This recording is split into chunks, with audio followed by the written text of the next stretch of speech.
Hello there, many thanks for joining us in our Monday Business News Report. It's now time to bring you the feature on the show today as we focus on conversations around the International Workers' Day celebration, which is often known as May Day or Labor Day. Now, encouraging workers and laborers to be aware of their rights. Now, it remains a robust conversation worldwide, but here in the country, the state of workers' welfare has not been the most favorable. From corporate Nigeria to MSME space and even the markets, workers are calling for better working terms.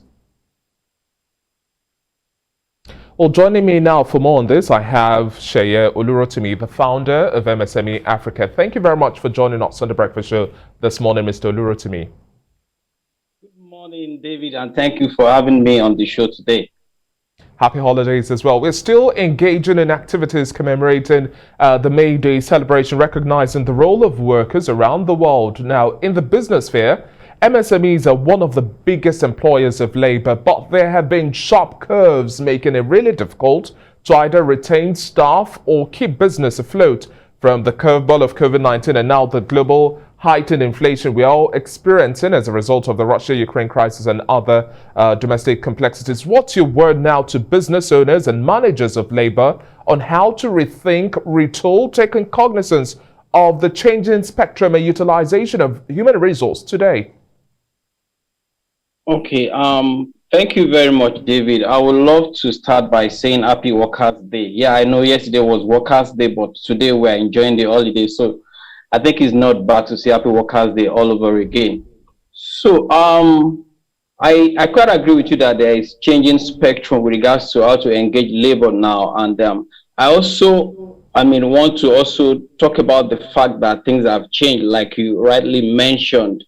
So according to these figures released by Smedan and NBS, we actually had a reduction in the total number of MSMEs in Nigeria between 2017 and 2020. So based on the latest figure released this year, we have 39.6 million MSMEs as opposed to 41.5 million we had before.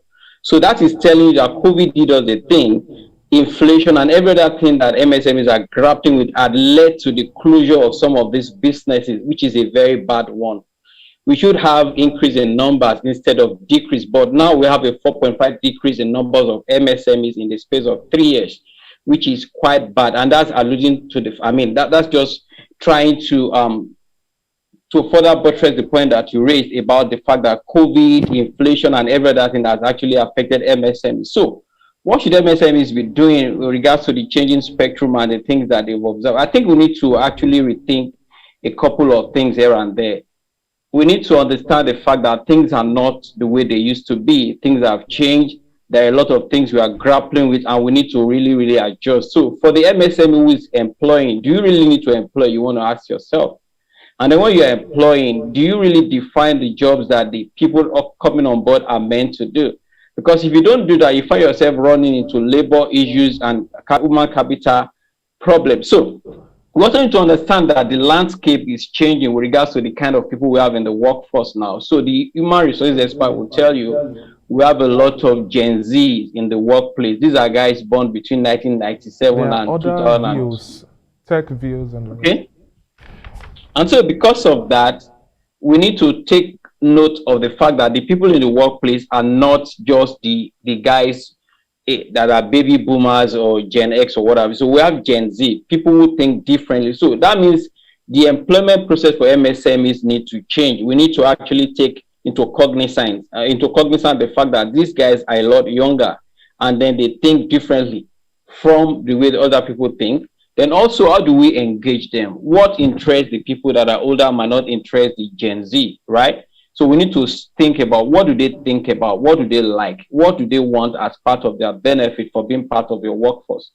We also need to consider the fact that it's now a gig economy, whether we like it or not. We have people who want to do 1, 2, 3, 4, 5 jobs. People who don't want to be bogged down by a job. They want to take something on a contract and do it. So if you need to actually adjust your recruitment process, your employment process to take care of the fact that some people don't want to be full-time employees. They want to do a bit here, a bit there. And then because of remote work now, people can work from different places. People can work, somebody can be living in San Francisco and be working for you in Lagos. So employers, MSMEs owners need to be open-minded and be able to accommodate different kind of people, people that want to work remotely, people that want to work for you on contract basis, and not just people that have the fixed mindset of working 9 to 5 every single day, that like we used to have. Now, Mr. Oluwatimi, let's also look at issues around living wages as a major problem for a developing nation like Nigeria. At federal and state government level here in the country, there is a seeming failure in achieving the minimum wage. We just had an announcement where the governor of Edo State says that we'll have minimum wage at 40,000 naira. But to what extent now do you see the private sector players do better than what state governments are doing in terms of paying better salaries for workers despite the increase in cost of doing business and not compromising on qualities? Workers' welfare shouldn't be taken for granted. That is a well-established opinion. And as we are also having a heavy political season now, how much of an agenda should this be on the table of political aspirants tussling it out for the election come next year? Yeah, thank you so much for that question. I'm actually very happy. I mean, when I got that information from Edo State, that minimum wage now is 40,000. That's some piece of good news, and I want to hope other states can also follow suit. But the question really is that some of these states, can they even afford to pay the minimum wage? I know not all of them are paying already. And then when you look at the payroll for some of these states, when you take out the wage they are paying to the civil servants, they are left with little or nothing. So states needs to start looking inward to generate more for them instead of just going to Abuja for handout every month, right? But let's leave that and talk about the private sector like we have asked. The private sector has a lot to do when it comes to employee welfare, because they are meant to set the tone. We can't live, 30,000 minimum wage. I mean, when you convert that to dollars, you find out that that's almost, very ridiculous. And some of the states are not even able to pay it. So what can the private sector do? What should the political aspirant should be looking into? I'm saying that if anybody is coming to campaign to you right now as a political aspirant, ask them questions. Because even right now, I feel people should be afraid to take up political positions based on what is happening, except they are sure they can fix things for us. So anybody that wants to come campaign, I need to ask them, what are your plans for labor? What are your plans for employees of the state? And then how do you encourage even other people that are employing to be able to keep people in their employment? We need to ask those questions, and they should back up their answer with facts and figures.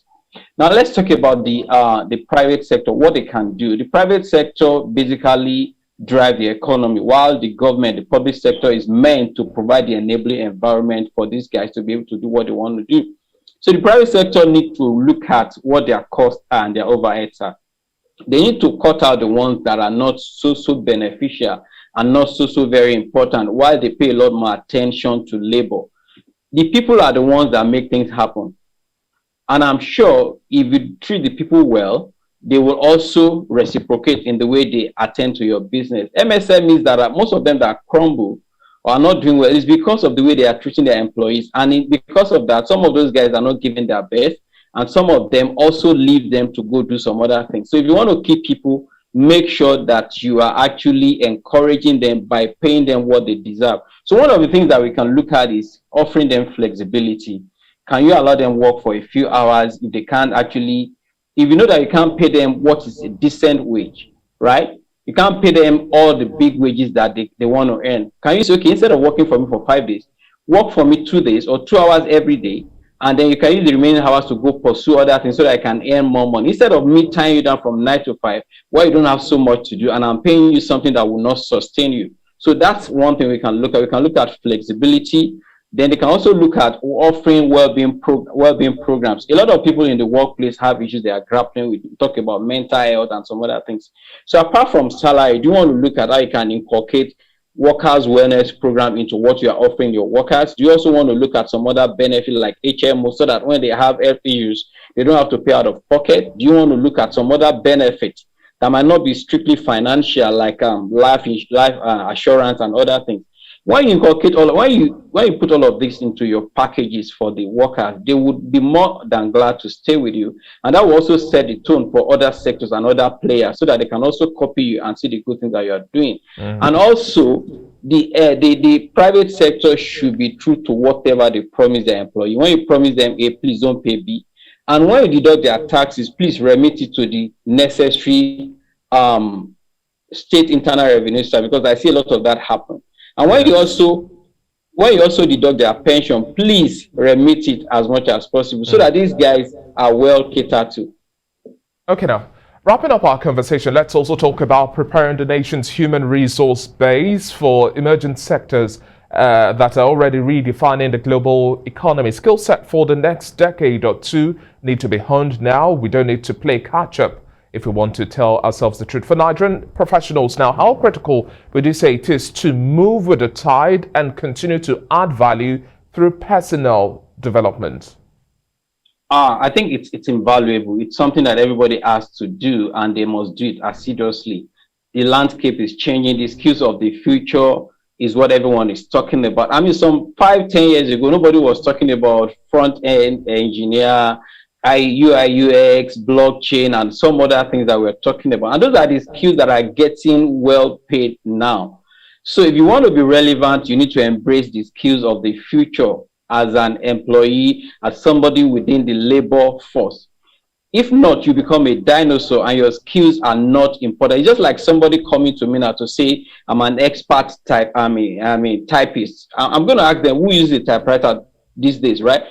Some years ago that was relevant, but today is not relevant. So anybody that actually wants to be relevant in the future must embrace personal development and get the skills that are needed for the future, not just the skills for yesterday or for now. So when we talk about the skills of the future, some of them will be identified like digital literacy, emotional and social intelligence, creative and innovative mindset, cognitive flexibility, and complex problem solving. These are skills that everyone should strive to embrace. And how do I get them? You don't need to break a bank.